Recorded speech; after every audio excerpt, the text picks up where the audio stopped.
What's up everyone, and welcome back to the channel. So today I'm down at Carolina Auto Direct. We're going to take a look at their 2021 Chevrolet Camaro ZL1. So massive shout out to them for providing this sports car for me today. Make sure you guys check out their website. They have a ton of awesome pre-owned inventory. I'll have all that information down in the description below. But the ZL1 that you see behind me is finished off in a very beautiful Riverside Blue Metallic, and it has a list price right over $77,000. So to start off today's review, we're gonna take a look at what powers this ZL1. So we do need to gain access to the interior. I have the vehicle locked and the key in my pocket. All I need to do is push on this button on the back side of the door handle, and that will automatically unlock it. And then up underneath the driver footwell, we can release the hood. You can get a sneak peek at that interior. And now as we work our way to the front, there is another release over on the left side. And with that unlatched, we can take a look at this 6.2 liter supercharged V8 engine. This model here is paired to the 6-speed manual transmission, and this pumps out 650 horsepower around 6,400 RPM and 650 pound-feet of torque around 3,600 RPM. It is rear-wheel drive, weighs in just under 4,000 pounds. It'll do 0 to 60 in 3.5 seconds, up to its top speed of 198 miles an hour. And it also has a fuel capacity of 19 gallons. You can expect to see around 14 miles per gallon in the city and 20 out on the highway. This has a wheelbase of 110.7 inches. Its overall length is 190.2. It has a width of 75 inches and a height of 52.9 inches. And so now as we work our way to the exterior on this ZL1, let's start up front with just how aggressive this car is. You can see the canards on both sides, just on each side of the air inlets there, which give it a more wide appearance. This also has a really large lower front splitter too. You can see that finished off in gloss black. And we have plenty of cooling to that supercharged V8 engine. You can see all the cutouts in the lower mesh as well as the upper mesh, and the Chevy logo is even hollowed out too, just providing that much more airflow.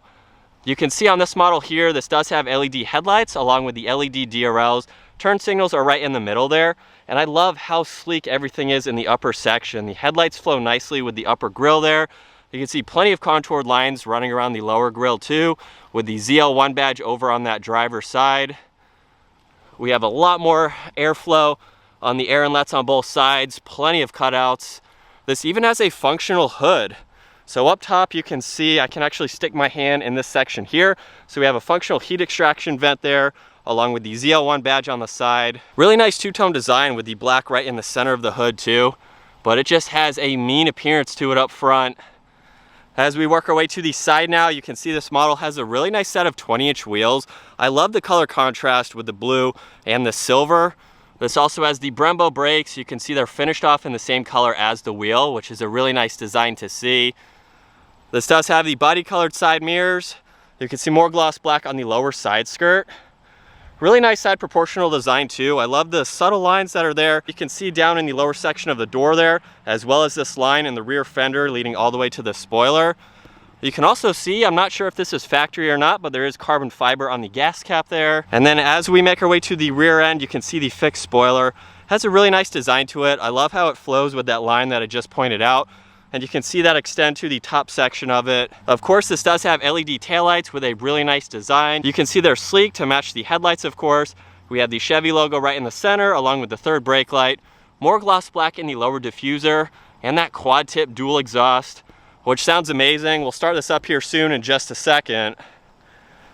But now with the exterior out of the way, we can jump to the interior. And you can see on the door panel on this model, we have suede and red stitching, which is a really nice contrast. You can see that on the armrest too.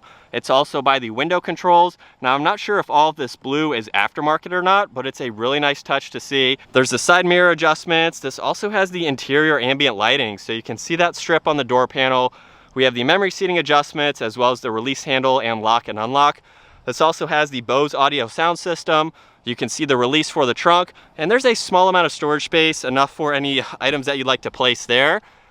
And as we take a look at the door sill now, you can see the Camaro badge written out. And now we can move on to these black leather seats. You can see the red stitching. They are heated and ventilated. ZL1 is right in the center. These are Recaros, of course. Really nice side bolstering support to them, as well as down below. We have all the controls. We even have red seat belts, which is a really nice touch to see, especially with all of the blue. I think it complements it very well. Now it's time to take a look at the interior on this ZL1. So go ahead and hop in. I do have the driver door all the way open, so you can see there's plenty of room to enter and exit. As we look at the steering wheel now on this model, there's a lot of Alcantara. The entire steering wheel is finished off in Alcantara. We have a flat bottom design along with the ZL1 badge. You can see all the red stitching to complement not only the seatbelts, but the stitching that you saw over on the door panels. We have a heated steering wheel too, along with cruise control. There's some favorite buttons. Over on the right side, we have all these select modes for the center gauge cluster, which I'll show here soon, as well as Bluetooth and voice commands. As I mentioned earlier, this is the 6-speed manual. So with my foot on the brake and the clutch, it's time to start this up.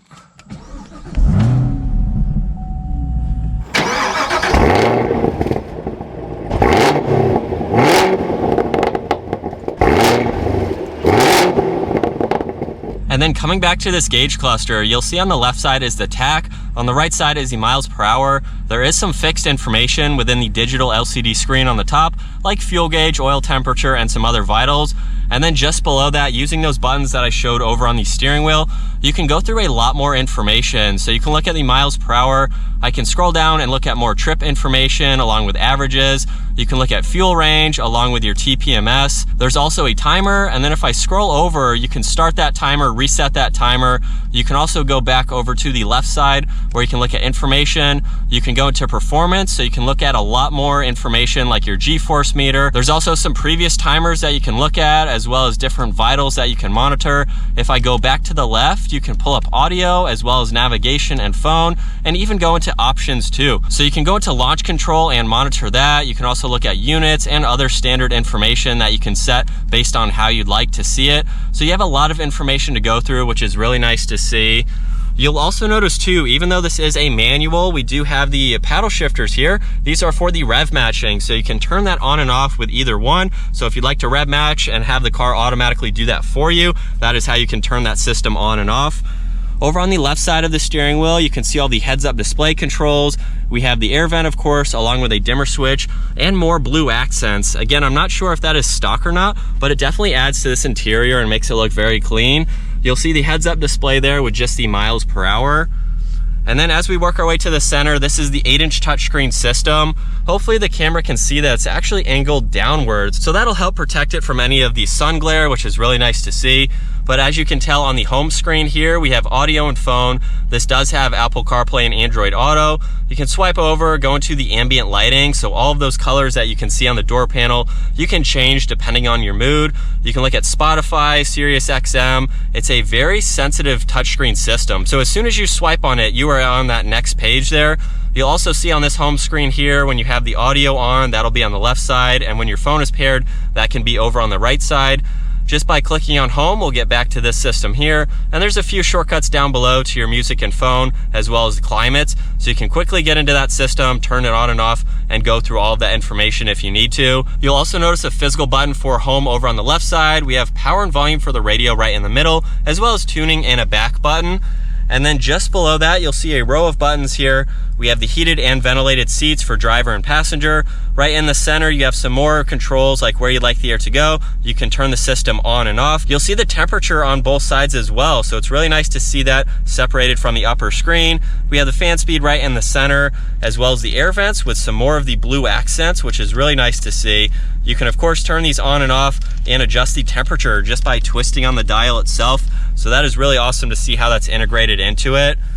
You'll notice too with the 6-speed manual, this is covered in suede and more red stitching. Very nice to see. Reverse is all the way over to the right and up. Of course, you'll see the backup camera up here. We have the guidelines, which can be turned on and off. You'll see traction control just behind that, as well as the different driving modes. So just by pushing on that control there, you can go between Tour, Sport, Track, and Snow and Ice, depending on how you'd like to drive this and what conditions you are in. You'll also notice over on the right side, we have a 12 volt along with 2 cup holders, more of that ambient lighting right in the middle. And then as we work our way to the center armrest now, you can see there's a few more auxiliaries, a little bit of space for any smaller items you'd like to place there. And then in the glove box here, we have a lot more room for all of that information. You'll see more suede and red stitching on the airbag cover there. We'll take one last look at this interior. And then up top, we do have the dome lights as well. You can see the rear view mirror, of course. And then you'll also notice too, there is a camera on the back side of the shark fin antenna that is related to the rear view mirror here. So you can use it as a traditional mirror, or if you flip this up, now you have the camera to help eliminate some blind spots. So it's really nice to see that view that you have. And now it's time to take a look at the back seats, as the Camaro does have 2 seats in the back. All we have to do is pull this latch here and we can move that seat forwards. I am 5'10". I can make my way into the back now. And I do have these seats set at my height. It's a little bit forward right now, but you can see I do have room for my legs and my knees there. My head is up against the headliner here, but if you had to be in the back seat, you could be. You can see the passenger one is all the way back, but it is doable if you have 2 other people and you need this back seat area. We do have a wireless charging pad right in the middle. You can see the red seat belts, no other amenities really. Small armrest here and a window for some visibility, but they are functional seats, which is nice to see. And then you can pull on this tab here and fold this back seat all the way down. So that'll give you a little bit more interior storage if you need to use it. And then last up, it's time to take a look at the trunk storage. There is a button up underneath, so I can push on that. I can use the one on the door panel or the key fob, of course. And you can see there's a good amount of storage space in the back with the rear seats up. We don't have a large opening here to put in bigger items, but you have a lot of room to pack in smaller items if you need to. And then of course, with those back seats down, you can put some longer items in here if you have to. So for a 2-door vehicle like this, there's definitely a lot of room. And then we do have a lightweight trunk, making it easy to close. All right, so getting the 2021 Chevrolet Camaro ZL1 out on the road now. It's been a while since I've been in a manual Camaro, and these are so much fun to drive. It's taking a little bit of time to get used to it, as any manual would if you're not in it for a long period of time. But this is so much fun. The rear view mirror, I currently have it on the camera system right now, and it's really kind of tripping me out. I'm not used to that at all, but hopefully my side camera there can see that angle, because that's kind of neat, especially for a vehicle like this that has a little bit tight of a visibility area here over that left shoulder. It's not bad. If you drive any vehicle for a long period of time, you get used to where there are any blind spots. You can adjust your side mirrors. I own an Audi R8 and it has worse visibility than this. So to me, this is actually pretty good. It's not all that bad. You will get used to it. I wouldn't let that deter you from buying a vehicle like this though, because the fun factor is a lot more there than of course the visibility. But this is so much fun to drive. The clutch is very lightweight. I love this shifter here. Finished off in Alcantara, has a really nice grip to it. And I don't have the rev matching on because I'd rather do it myself. And we're only in touring mode. I haven't even put it into track yet. But let's go ahead and put it into track.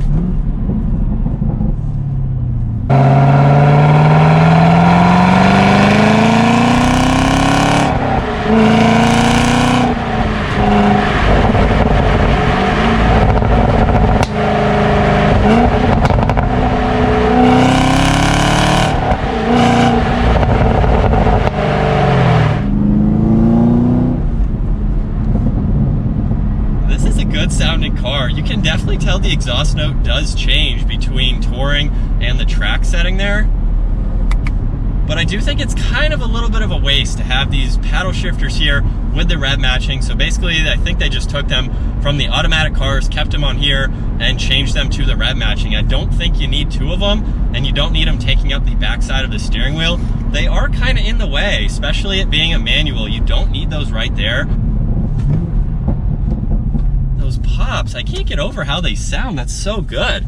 Now for turning radius wise, we're going to make a quick U-turn here. Very, very tight in the steering. We'll give it a little bit of gas.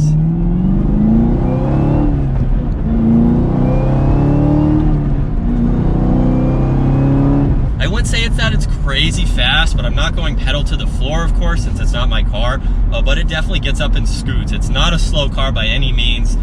I do like the fact too that we have what gear you're in right in the center there. Now obviously you can know what gear you're in here, but I think it is cool to see if you're out on the track or something, you can just quickly look down and know what gear you're in. So if you lose track of that, it's really nice to have right in front of you. And so just now cruising, this is actually a really comfortable car. You could certainly daily drive this every single day. I have no complaints with its suspension. It's handling very well for the roads that I've been on today. It's also very comfortable and quiet too. I love these Recaro seats, give you plenty of support both around your back area here and even down by your thighs. And it's not a loud car either. You can hear the exhaust, but that's about it. There's no road noise or wind noise, no tire noise, anything like that. It's just you and that exhaust.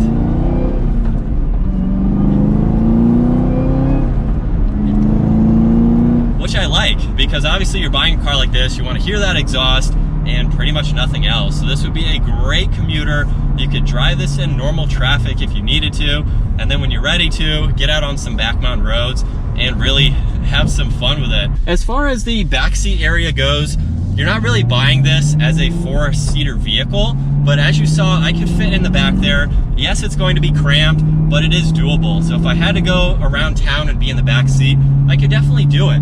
So it's great that you have that versatility, especially if this is your only vehicle. You can put smaller people in the back if needed, or fold those seats down and give yourself a little bit more interior storage. So it's very practical, both for people and for that extra storage. And so now switching to the POV angle, you can get a feel for what it's like to be behind the wheel of the ZL1. So I'm sure from the camera angle there, you can see the rev matching paddle shifters on both sides and how bulky they are for being a redundant button. But aside from that, we do have a very nice interior. I love all the materials. We do have some plastic up on the dash here, but I think all the Alcantara, the leather, all the stitching kind of makes up for some of those areas. The rest of it though is a really good layout. I love this screen here. It does take a little bit of time to get used to how angled it is and kind of the wrong direction, I would say. But the plus side of that is that it stays out of the sunlight, so there's no glare or anything, which is a really nice design. It's really easy to see from the driver's seat here, and there's a lot of information there that you can go through. Layout below that is really nice for all the climates. So we do have a really nice interior here.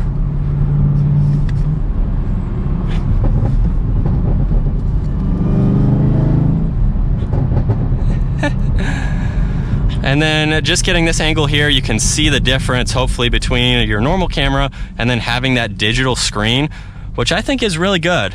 As I mentioned earlier with the visibility, it definitely helps. So you can see what's behind you basically from one side of the road to the other.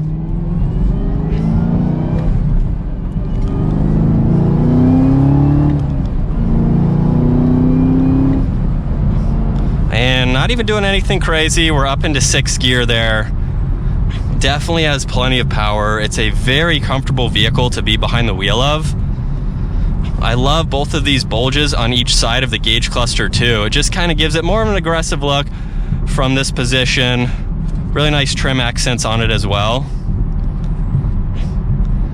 But this is a fun car. If you're looking for a sports car that has practicality to it, we have all this interior storage, the trunk space.